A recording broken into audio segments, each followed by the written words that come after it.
South Florida, this is Headliners, only on CBS News Miami. Hi there and welcome to Headliners. I'm Lauren Pastrana. Big changes coming after an alarming trend at some South Florida schools. 3 loaded guns were discovered on Broward school campuses in the last 2 weeks. Now security is getting beefed up as the school system hopes to make schools safer. CBS News Miami's Ted Scouten reports from Fort Lauderdale. Beginning immediately, we're going to be seeing more students wanded when they're at school, but today the district highlighted plans that are already in place. Those plans include metal detectors. More random wanding at Broward schools is now underway, along with increased sweeps of parking lots and hallways. Students we spoke to are on board with new safety measures. It'd be better for us, to know what people have in their bags and stuff, because people got hot stuff in their bag. This comes after 2 loaded guns with extra magazines were found in a car in the parking lot of Deerfield Beach High School on Monday. That was just a couple days after police found a loaded gun on a student at Stranahan High School in Fort Lauderdale. Next up, metal detectors, where students will have to walk through when they arrive on campus. I think that's very smart because that's going to prevent a lot of in-school weapons and stuff. I think that would be very necessary. Broward School Superintendent Dr. Peter Licata is taking bids already, with plans to begin installing metal detectors at some high schools before next school year. We're going to push this to start this in August. This is not an option. This is what we're doing. So it breaks my heart every time that I hear that there is a loaded gun on one of our campuses. School Board Chair Lori Alhadeff lost her daughter in the Parkland massacre. She's a fan of metal detectors. My daughter Alyssa sadly was murdered in school, and so I made it my mission in my life to be able to implement school safety measures in our schools, making sure that our kids are safe. We should start seeing those metal detectors in schools in August before school starts. That'll be at some high schools, then more will be added. After they're done with the high schools, they'll move to middle schools. In Fort Lauderdale, Ted Scouten, CBS News Miami. On the housing front, for more than a year now, CBS News Miami has investigated properties all across Miami-Dade and Broward. Homeowners have grown frustrated with their living conditions and their lack of answers. Last year, the Florida legislature passed a law to help protect homeowners, but many complain it does not go far enough. CBS News Miami's Joe Gorcho takes us to another community where buildings need repair. Do you feel safe living here? Not really. Frustration and concerns mount over living conditions at Venetian Gardens, where building after building appears to be in various states of disrepair. Are you worried about you're being forced out? Yes, that's for sure. Alexandra Ferralis is not sure how much time her community has before she feels Miami-Dade County steps in to force them out for repairs.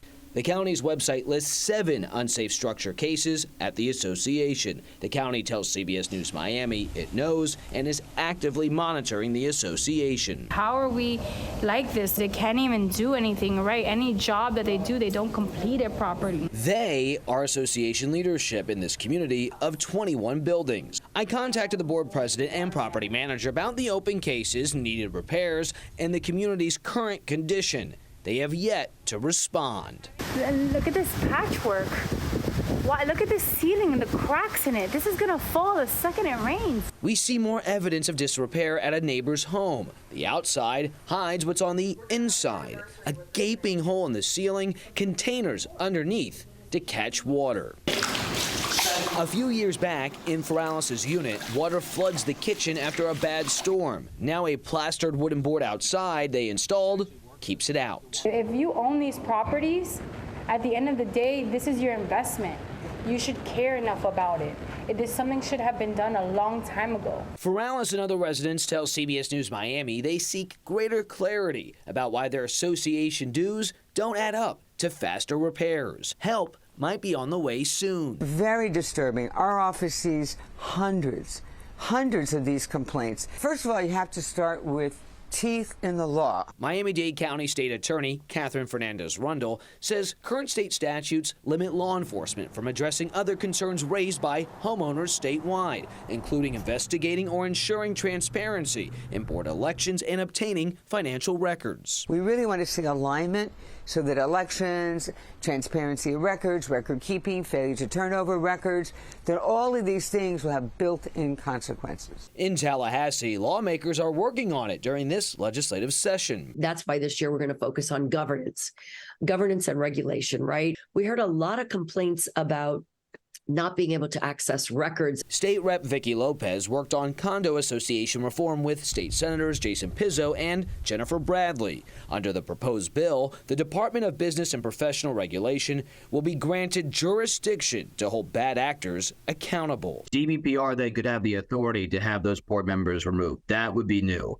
Yes. If you can't act as a responsible condo board member, DBPR will have the right and authority to remove you. The bill does say that they should now refer all suspected criminal activity to law enforcement. With any criminal charge, you have to be able to prove intention. Current state statutes do not allow DBPR to remove board members for violations, only issue fines to the association or offer legal opinions on election issues. To be clear, there's no evidence of criminal wrongdoing or the association and property management company acting in bad faith at Venetian Gardens. This shouldn't be like that. That's all that foam. At Venetian Gardens, Ferralis says monthly association dues are over $700. If each unit owner paid on time, the association would collect around $2.4 million annually. To look like this, there's no explanation as to why our money is being mismanaged. Again, the board president did not answer our questions about the budget and fixing repairs, like Ferralis' neighbor's bedroom ceiling that crumbled onto the floor. You don't feel like you have a good accountability of where the money's moving and how fixes are getting done? Not at all. Again, just to reiterate, we have reached out to the association president and the property management company that oversees Venetian Gardens on multiple occasions, including on Wednesday a call into the property management office, but we have yet to hear back. Now, turning our attention to what's going on at the state capitol, there is an equivalent bill working its way through Tallahassee dealing with homeowners associations. Remember, there's subtle nuance between condo associations and homeowners associations. And in my conversation with State Rep Lopez, she tells me that the House and the Senate are doing all they can to make sure that DBPR has adequate funding to better help residents work their way through association issues. Joe Gorcho, CBS News Miami. As housing costs rise, more and more people are being evicted from their homes. And with everything getting more expensive, it's not exactly a surprising trend. But for the thousands of families being forced out of their homes, it is traumatic. CBS News Miami's Joan Murray spent time with an evicted couple in crisis and talked with experts on how to get help. With their animals in tow, Danny and Jonathan Rivera are living in a one-bedroom motel room in Hialeah. They were evicted from their apartment, they said, because of a rental disagreement and problems with their building. It's absolutely horrific, especially when you did everything right. Life fell apart a year ago when Jonathan, a cook, could not work because of a chronic condition that makes it difficult to stand. He's had surgeries and needs more. That's my goal, is to be able to return to work after everything is done, because I've worked every day since I was 15 years old. That's all I know how to do. The Riveras aren't alone. According to the Eviction Lab, which tracks housing trends, Miami-Fort Lauderdale over the past 12 months has had over 23,000 evictions. The evictions are going up, of course. The rent has doubled for a lot of people, and they just can't afford to pay the new prices. Bertisha Combs is with Florida Rising, a housing advocacy group in Fort Lauderdale. We asked her what to do when you get an eviction notice. The paperwork is very confusing. So you have to respond within 5 days. You have to pay something into the rent registry, and then you have to basically ask for a determination of rent, or ask for a hearing, or either some type of, what do you call this? So you have to go to the courthouse? You have to go to the courthouse. Yeah. If you understand the language, or if you don't understand the language, find somebody who does. So what we do a lot of times is, because we partner with a community justice project, I'll give them a call and ask them, can they help somebody on a case? The Riveras aren't sure where they'll go next. Their 11-year-old son is staying elsewhere. They can't give us 2 beds and a wheelchair accessible shower.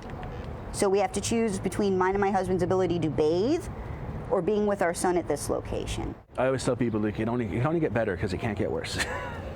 And it's not looking any better. Florida Rising telling me they anticipate in 2024 18,000 evictions here in Broward. If you get a notice, don't ignore it, and don't just leave, because it could affect your future chances for housing. In Pompano Beach, Joan Murray, CBS News Miami.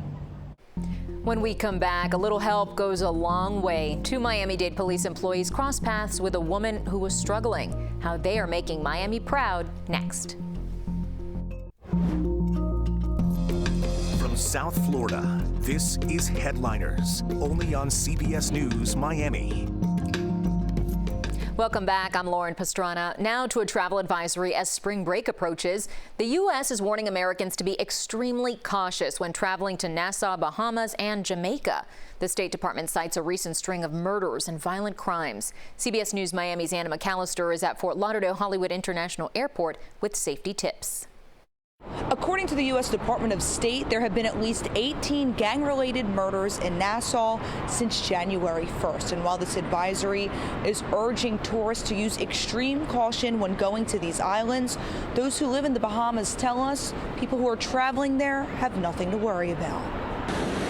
It's one of the most beautiful places to visit, just an hour flight from South Florida, but the U.S. government is telling its citizens to beware of the Bahamas. It's scaring people for the wrong reasons. The Department of State issuing a level 2 travel advisory for folks planning to travel to the Bahamas. The advisory warns people to use extreme caution in the islands, saying in Nassau, practice increased vigilance in the over-the-hill area south of Shirley Street, where gang-on-gang violence has resulted in a high homicide rate primarily affecting the local population. Violent crimes such as burglaries, armed robberies, and sexual assaults occur in both tourist and non-tourist areas.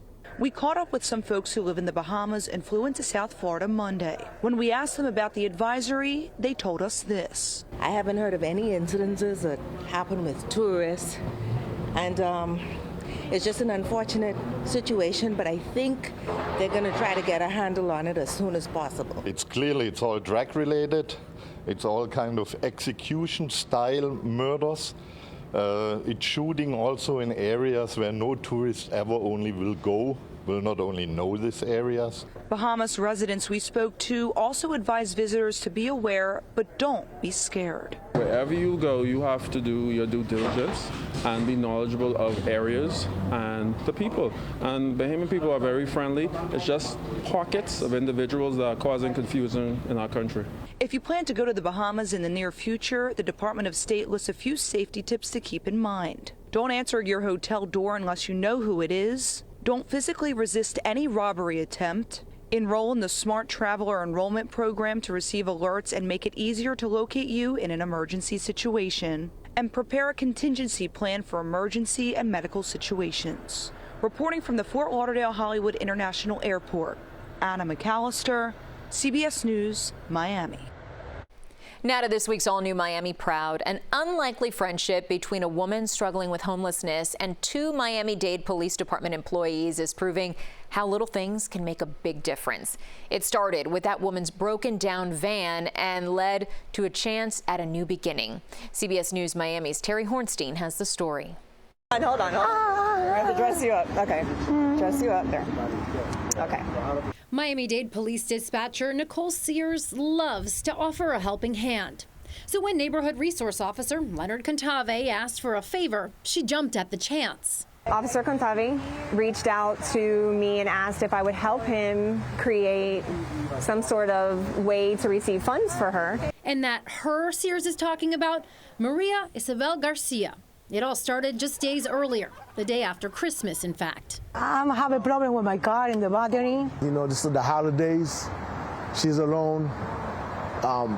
No gas for her car. You know, that was pretty sad. And I'm blessed enough to help her out. When Officer Contave stopped to help, he realized Maria needed much more than just a jump.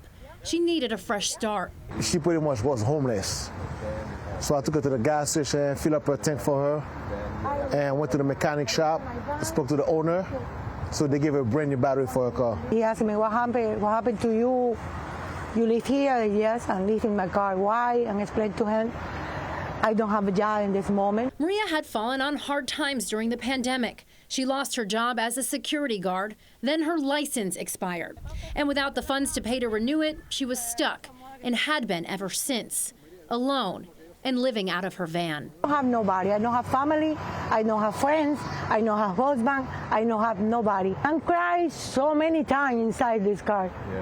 pero nobody see me. So Sears and Contave put their heads together and within a month raised enough money to renew Maria's car insurance and registration, renew her security license so she could work, and also gave her some gas money. I'm working. Those little steps, enough to get Maria back out there and working again. I'm trying to get her back on her feet, and it feels good. You know, to me, it feels good. It was nice that a little bit of TLC and a little bit of cash on hand, you know, just a little bit from here and there was able to help someone so much. And so with the help of these two MDPD employees, Maria is getting a chance at that fresh start.